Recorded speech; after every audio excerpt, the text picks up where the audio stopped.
First off, I'd like to talk about a couple questions I got when I first posted the normal pressure flip trick tip. Your trucks don't need to be tight. These are actually pretty loose. And your board doesn't need to be especially small or anything. This is a 7.9, and it's the easiest board for pressure flips that I've ever had.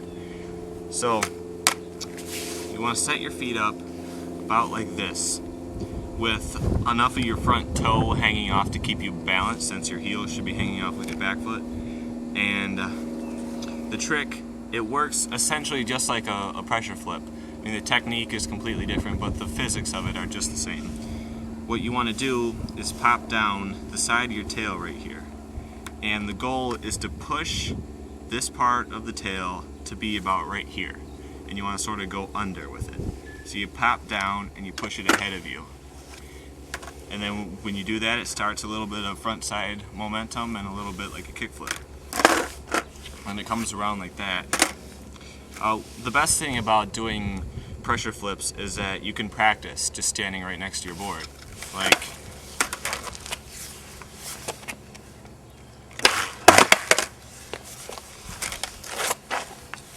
so if you have trouble flipping it when you're rolling, just try standing next to it, getting used to popping it, and practice that for a while. One of the main problems with this trick is getting your back foot back on top of the board, because when you pop, you push forward, and then you have to bring it back, and that's a big issue for some people.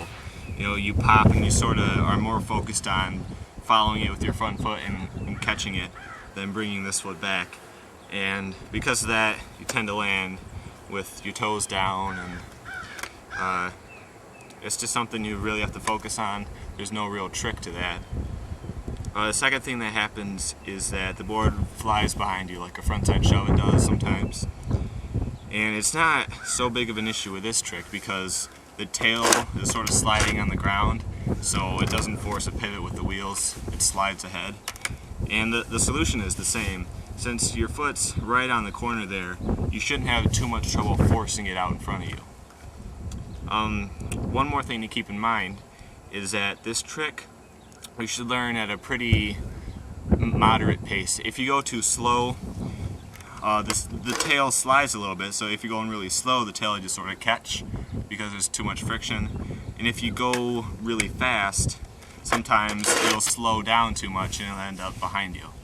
So you learn them going a decent speed, and then you can speed up more and more, and it shouldn't be too big of a problem.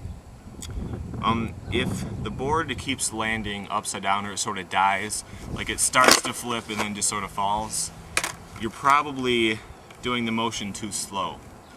Like I was saying, the board slides.